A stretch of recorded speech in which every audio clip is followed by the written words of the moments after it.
Louisiana most all my life. I still have a mother that's 90 years old that she'll turn her birthday's tomorrow. Matter of fact, she's turned 90, still drives and gets around, so I try to go see her as often as possible. But I've lived here in Lake Charles for the last 3 years. In the process of a lot of the things that you guys have heard about as far as the projects, and we know that LNG is driving a lot of the economy, and you know that as discussed about projects on Monkey Island and the different, like Cheniere over in Johnson's Bayou, and Cameron and Sasol and these different projects. We're in a fortunate place as far as the location as to what this Southwest Louisiana looks like. And you've all heard the stories about gas pipelines and where you're located and the navigation channels. So it's a lot of those things that have played very well into why the economic boom is happening here when around the country. It's progressing. And I've worked all over the world, and I've seen a lot of situations where I've been on the forefront of this type of development, you know, due to the place and the timing of those type projects. I've been there in the beginning, so that's, you know, sort of a relatively type of experience that you don't see very often. Well, here in this place, in this particular setting, is one, because of your experience with hurricanes, you know about catastrophe, you know about warnings, you know about preparedness, you know things that a lot of people don't. And in that, in my work here over the last 3 years, we've worked with communities, with companies, with governments, with different people to develop a plan that, from a standpoint of that strategy, is one that can be prepared. Now, I'll kind of go through the slides, and first of all, I'd like to introduce some of our group. We have ESS Worldwide Services here, Jason Webb, Mike McKissick. Lauren Ashley is here on behalf of our Greenfield, and Larry and Kay Woodcock is here for Coastal Crew Chains. Scott Plaza is our security company that's going to be working with us, and this is part of our team. We've got, you know, some others, but this type of a project is one that, as we get into it a little bit, I'll sort of go through the presentation, and if it's something that you'd like for me to slow down or to stop on, I'll stop it if you have a specific question, but it may be answered as we go through the slide. But I'm going to try not to bore you at all and go through it pretty quickly. But it does take a team. It takes an asserted effort of proactive planning to develop something of this magnitude. So what we're looking at is a 2,500 bed facility, and we'll just sort of get into it. Now, one of the first things that a lot of our type of companies that, you know, in the industrial era, in this arena, we do safety topics. So the meetings usually start with this. Well, in our significant, you know, here, local concerns to impact the community, these are some of the topics that we have that are listed. It says increased criminal activity, gang-related drug, prostitution, theft, near temporary workforce, villages and casinos, areas, bars, locations, police, fire, EMS, and these strains on the infrastructure, on the sources or the resources that you have to run a community. So what we have here is a situation, challenges for them, the response times, and then the volunteer fire departments or those that are on staff, and we've talked about and heard some of the messages about, you know, your budgets and the things that communities and cities and parishes have to deal with to take those challenges. The mitigation of the steps, in other words, what that means is what do you do to board up your house or to move the cattle out of that field or whatever you do to prepare for the storm. So we understand that.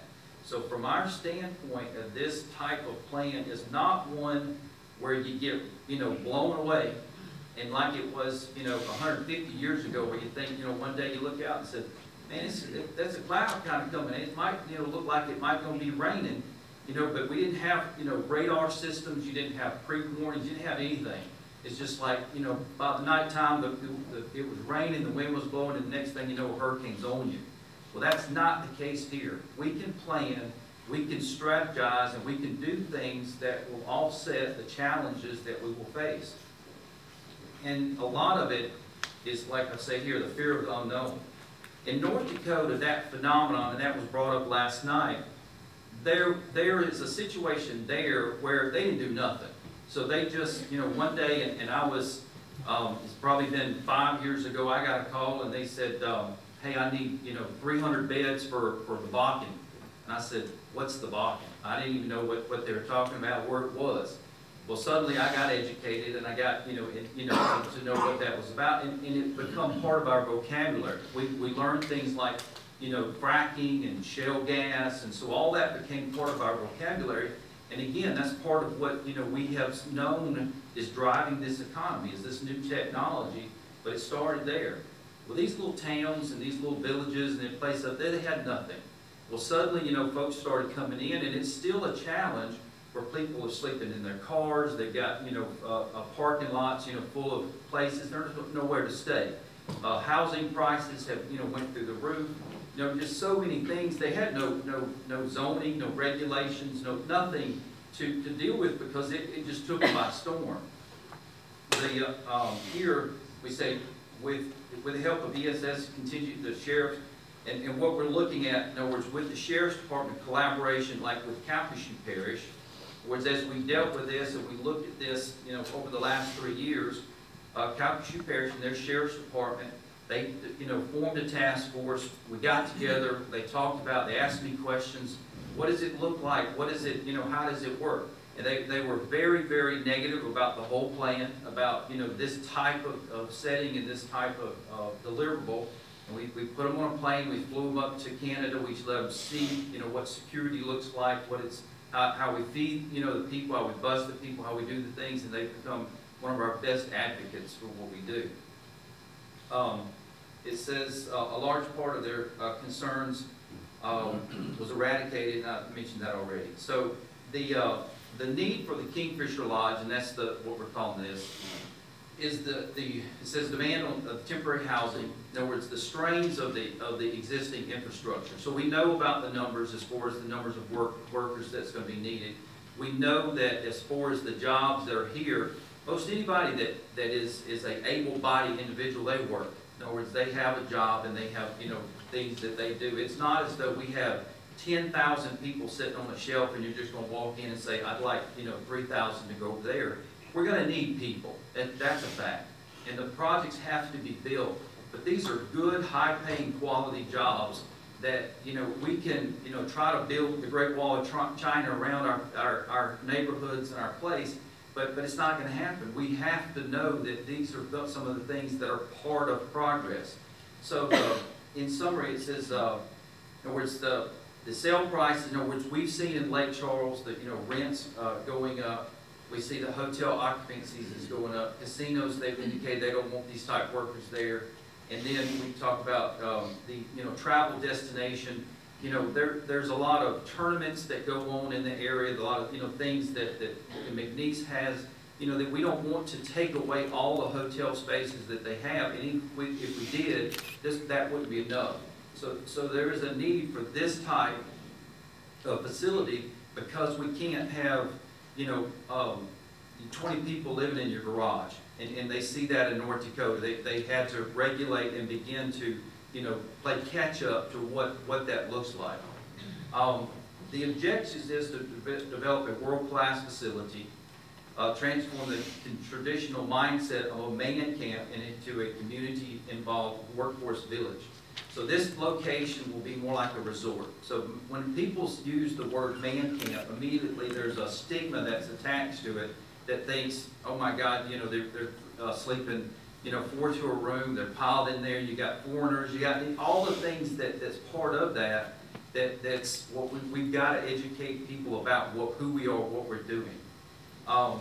We talked about the strategy, obtain the support of the community, and that's why I'm here to educate and talk about this. Develop partnerships, with local companies, and then I wanted to talk about ESS. So ESS is our partner in what we're doing. ESS Worldwide is, and I'd like Jason Webb to come up and talk a little bit. How are y'all doing this morning? I'd like to thank y'all for allowing us to be here. ESS Support Services Worldwide is an offshore remote site division of Compass Group. Compass Group is the largest catering and hospitality organization globally. We do $26 billion around the world, $13 billion in the U.S. alone. We work for such companies such as Ford, Google, Yahoo, Microsoft, Chevron, Shell, and so in North America, we roughly do $13 billion. We're present in over 50 plus countries. We are the 7th largest employer in the world currently. Next slide. Right here, if you look on these slides, you'll see that we have a remote site presence in over 28 countries around the world. We are the only operating management company that's on all 7 continents, including Antarctica. This is just a brief example of what we do here in North America. As you can see, we range from camps. Actually, this doesn't show how small we go. We have camps that are roughly 10 people in size, all the way up to 7,500.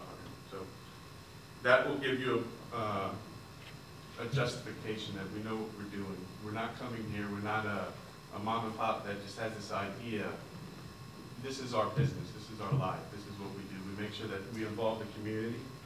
As you know, you have 6 licensed retail seafood and shellfish operators in the Cameron Parish, 2 in Hackberry, which is H.D. Thomas and Hackberry Seafood, and we would reach out to these retailers to help supply us with our seafood and shellfish needs. Same thing goes with any of the local companies, such as Brown's, which would be right down the road. We'd be utilizing them for our one-offs because we do have, being a $13 billion company in the U.S., we do have contracts in place with corporations such as Cisco. So we'd be utilizing Brown's for our one-offs, which would help stimulate their economy as well. All right. So we're really proud to have ESS as a partner in what we're doing, and we feel like, again, with companies that do what they do, in other words, a lot of you guys, you're in the industry. You understand the quality control and the aspects of what goes into something like a pipe well, and how detailed and so much that happens in preparation through engineering of a project. So if you think about that project and the degree of accuracy and allowances and tolerances and all those things that build a project, imagine that you're going to build a $9 billion or a $20 billion, a $1 billion project, and you're just going to say, well, I tell you what, let's just leave it to chance about where we get people from. Let's just leave that to chance as to where we're going to put them. That's not the right way to go about it. I mean, you can't be a responsible contractor, owner type person and just think, well, we'll just let that take care of itself. So that's really why we're so proud to have ESS as a partner. This is the location as where Cameron LNG and where Highway 27 is. We've got some slides as far as the look of the buildings, the rendering as far as the layout. A lot of this is patterned on the same facility as Michael will talk about in a minute as to where they came from most recently. The buildings, the layout, and the core building. This is the nerve center and the real, the bones and structure of the building. Michael, do you want to come up for a second? Good morning, Joe. My name is Michael McKissick. I work for ESS as well.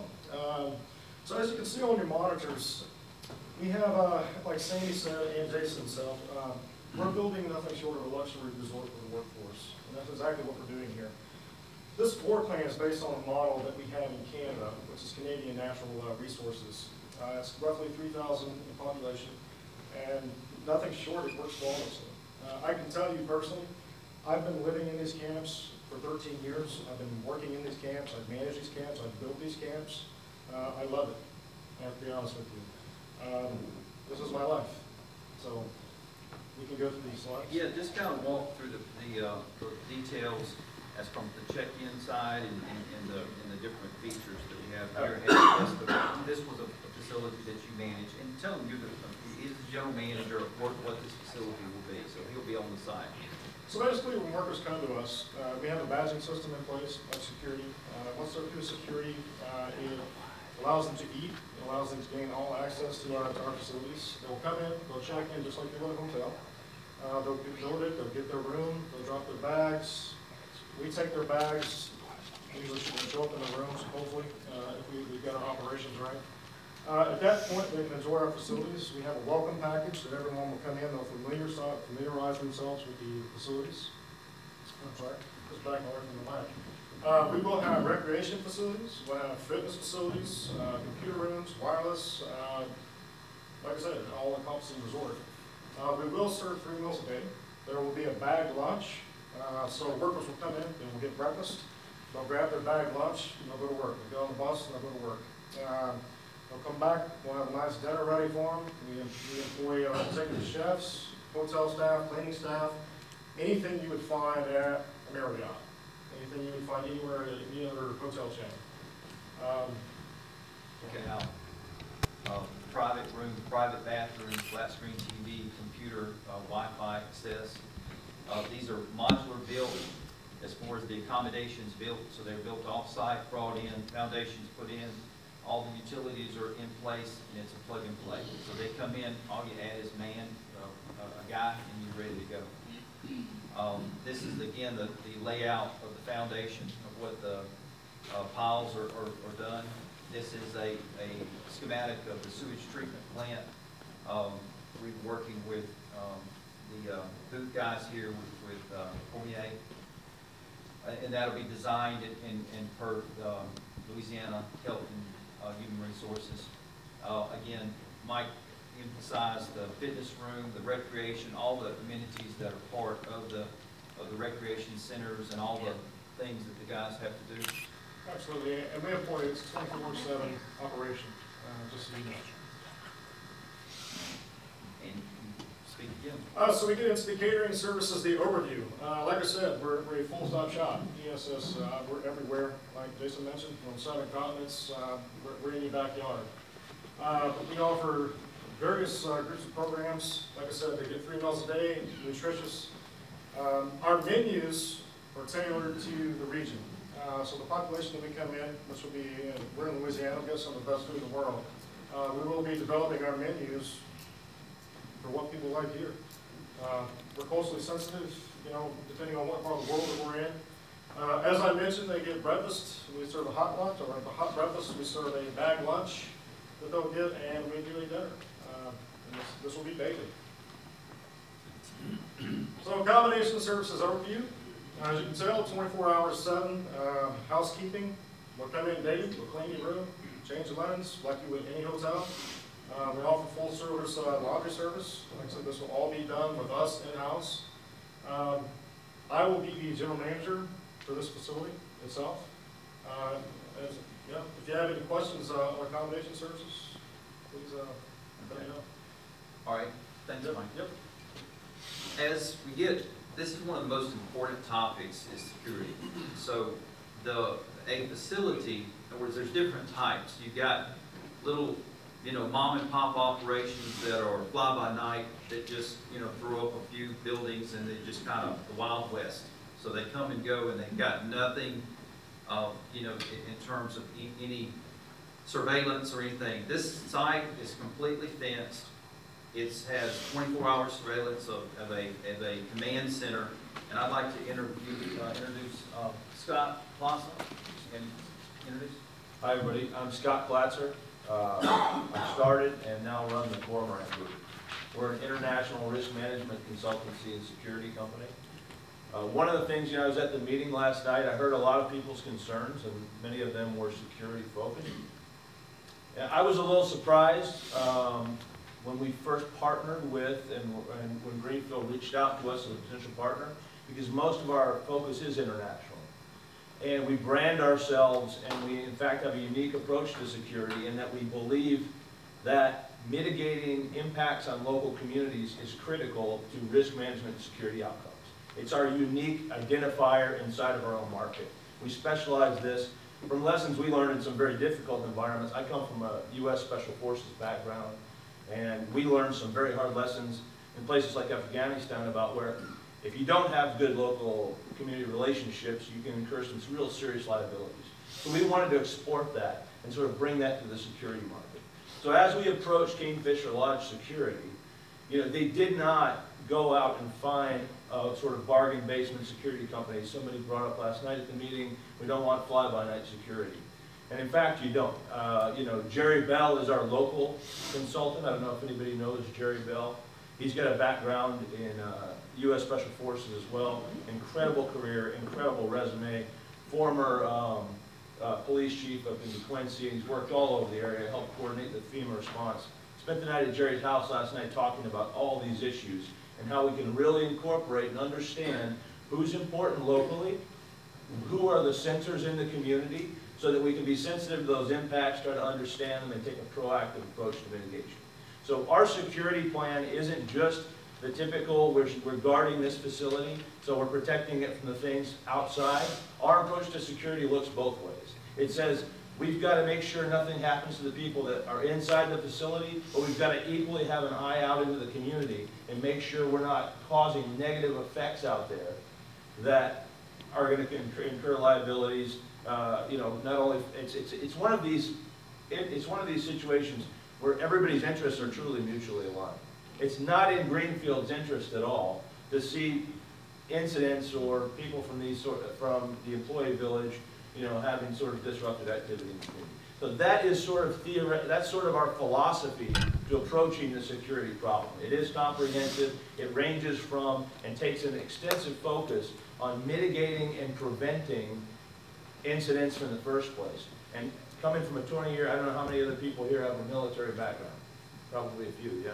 So, I mean, what you really have to do is lean into those things. There have to be briefs, there have to be recommended areas, there has to be information fed into the workforce, and all that has to be proactively managed to prevent these kind of activities. That's thematically our approach. We will have a continuous 24/7 staff on site. Access control and accountability are another key proactive measure that we'll have completely integrated with our badging system. It's a system that's good enough for the U.S. military in environments like Afghanistan and Iraq, and it will work well in Hackberry as well. So the approach to security is comprehensive. It is community focused, and it's not being done by anybody that's fly-by-night. We normally work in environments like North Kenya, Mexico, Colombia, West Africa. These are environments where local community relationships, if they're mismanaged, have potential lethal consequences. And so we really are accustomed to, sensitive to that. We care about that. I heard everybody's feelings last night. I'm a father. I come from a little bitty town in Alabama as well. Like Sammy, don't hold it against me. But I can relate to what people said. So I want everybody to know that as our approach to security, so much that was mentioned last night was security related. I want to make personal assurance that those priorities that were expressed last night are also our priorities. There's no way anybody can guarantee no effects, but at least it's good to know that you have a partner that's sensitive to the effects and is interested in, whose interests are aligned with yours in minimizing them, and who's always on the other end of the phone to hear what you have to say and see what can be done to fix it.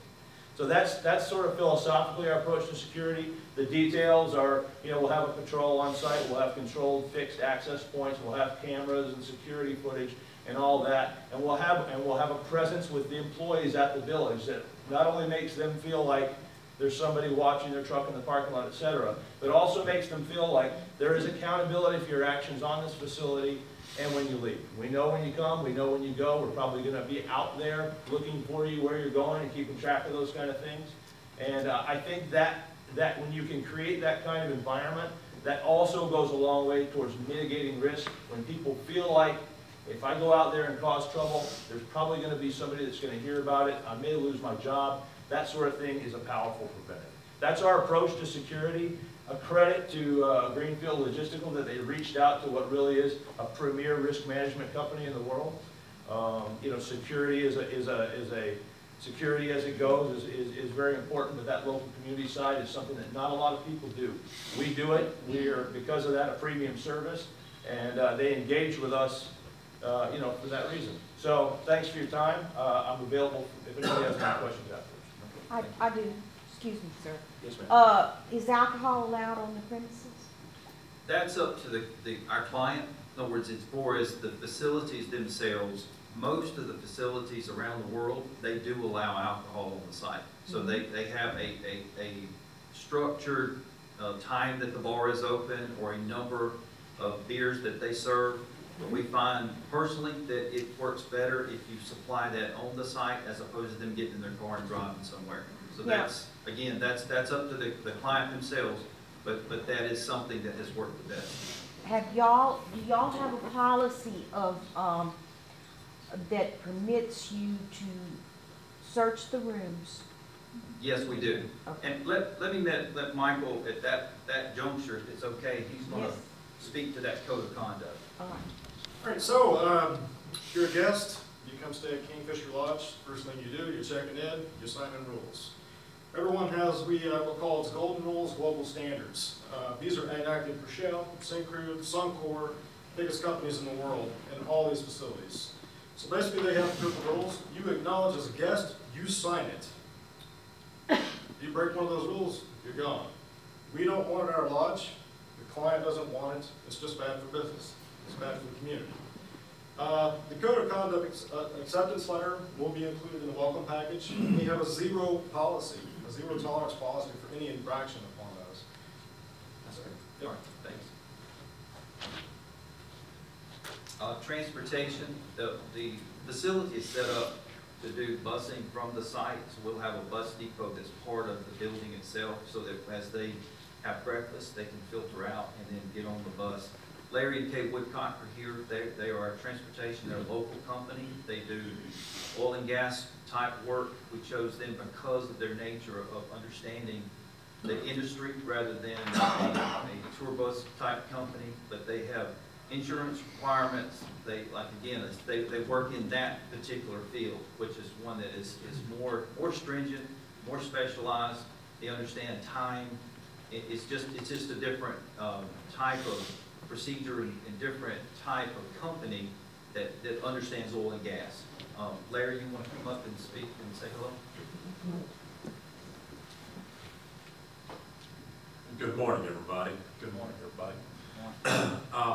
Coastal Crew Change has been in business 15 years in the Lake Charles area. I have personally been in business since 1975 in the Lake Charles area. So I'm involved in the community. What we have been approached and have been asked to do is provide transportation for the employees of these different camps.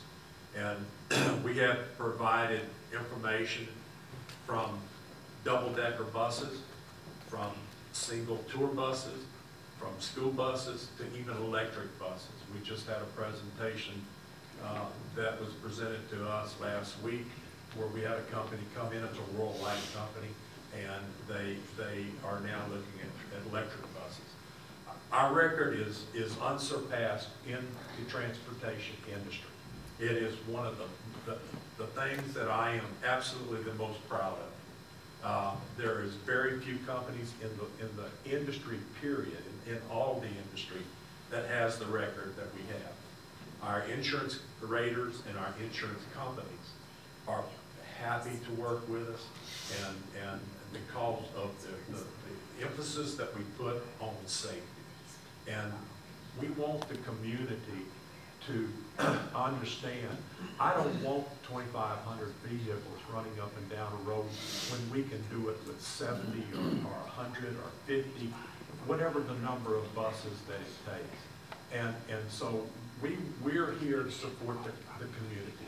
I want to buy fuel from the local service provider. I want to find the local mechanic. I want to find local bus drivers.